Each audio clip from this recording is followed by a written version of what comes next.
going to work is you're going to raise your hand as high as you possibly can. I'm going to walk over to you, and once you ask your question, you'll hand the mic back off to me, and I'll come and find someone else. All right, so who wants to be our first question? I like you right over here. Even though you were giving me crap earlier.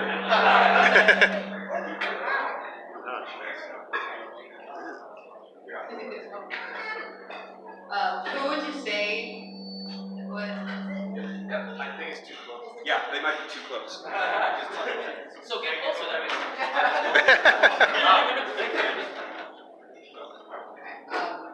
between Becky Lynch and Charlotte, who would you want them to win at WrestleMania? The man, of course. I love them both. Charlotte, I've seen her grow so much as a wrestler, but Becky Lynch has really, she's got my attention. She's so talented, so I can't wait to see her win at WrestleMania. All right. Coming right over here. That's Mason. Okay, so I'm looking at NXT right now, and I've been wanting to see this match forever. Who do you think is going to be the new NXT champion at NXT TakeOver New York? Johnny Gargano or Adam Cole, baby? I'm going for Gargano. Oh! Hey, there has to be a side, right? So I'm picking a side. That's true.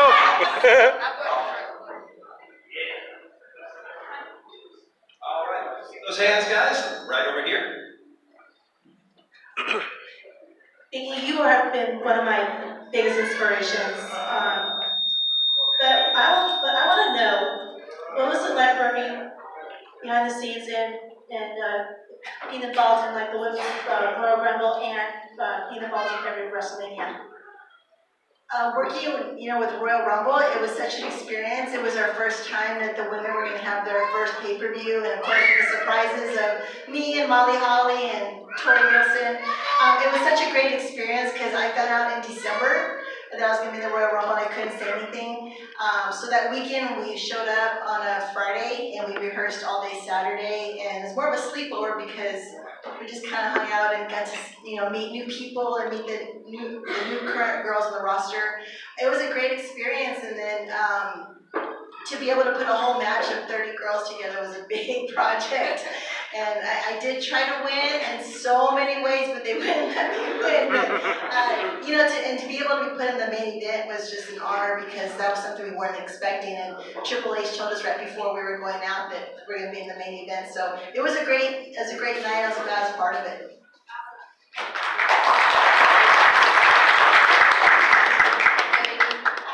So, I kind of already told you that I've been inspired in the last year to try out for WWE eventually. Other than getting into maybe a good wrestling school, do you have any other words of advice for somebody who is inspired and wants to maybe get into the corporation?